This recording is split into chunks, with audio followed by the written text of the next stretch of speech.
Nightcrows has received a major update that has brought a new style of solo dungeon to the NFT play to earn game. The Tower of Trials. This tower has many prizes on each of the 100 floors, with several missions that you need to complete to go to the next floor and receive your reward. Come and learn all about the Tower of Trials and the tips for conquering the most floors. The Tower of Trials is the game's first solo dungeon that will make you increasingly challenge yourself to conquer as many floors as possible. During the week, you can complete the tower, which resets on Mondays at 4 o'clock Coordinated Universal Time. When it resets, you will receive 5 attempts that allow you to repeat a floor one more time. If you complete a floor, move to another level, enter and exit in the middle of the quest, or even fail during the attempt, you do not consume these entries and you can try again. Only when you choose to repeat a floor, the entries are consumed. Next to the Tower of Challenges, a new NPC linked to the tower has been added, which is a new store that uses the token you earn in the tower, the Pioneer Badge, to buy items. You will find several interesting items being sold at this NPC, from Source of Wisdom, Arcane Scrolls, Epic and Rare T2 items, and even runes for magic infusion. The further you get in the tower, the more tokens each floor will give as rewards. I would like to highlight a specific item that I think the game has made very cheap, which is the old flight part, being sold for only 10 tokens. This will allow you to craft many glider boxes from now on, because each box requires 25 old flight parts, and the meticulous part you get by playing with the contribution token doing daily missions. Rewards. When you complete a floor for the first time, you receive the first clear rewards, but when you repeat the floor, you receive the secondary reward. That's why the first tip is to climb as high as possible in the tower before you start using the tickets to try the floor again. Because the higher you get in the tower, the better the rewards, and the more tower tokens, the Pioneer Badge, you will receive. Remember that the best rewards are given on floors that are multiples of 10x, that is 10, 20, 30, and so on. In these maps, you will have a boss fight where among the rewards you will find Morion, weapon and mount skins, and a larger amount of tower tokens.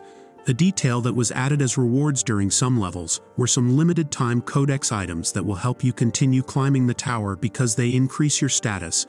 You will need a couple of codex items to unlock each codex, which gives an interesting set of attributes, and believe me, you will need every attribute you can get to continue climbing the tower. The first codex that is given in the tower, to give you an idea, gives hit 1 and PvE bonus damage 3, which already helps with farming. Now imagine going further and further and completing more codex. One thing to note is that this codex seems to last 35 days.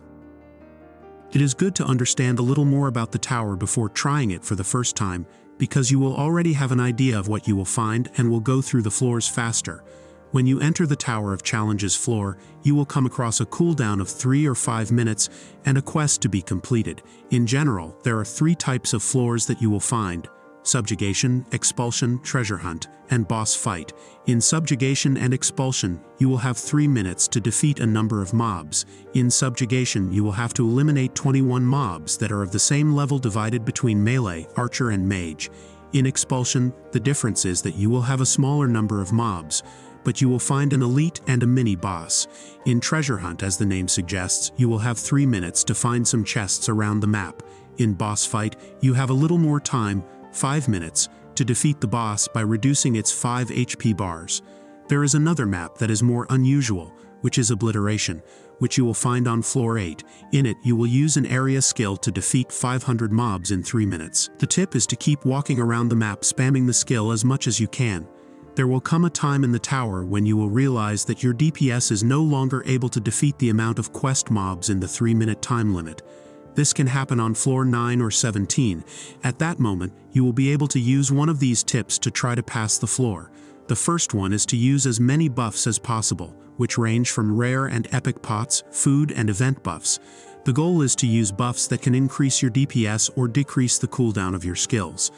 Another tip is to try to get the Lancer and Healer buffs before entering the tower.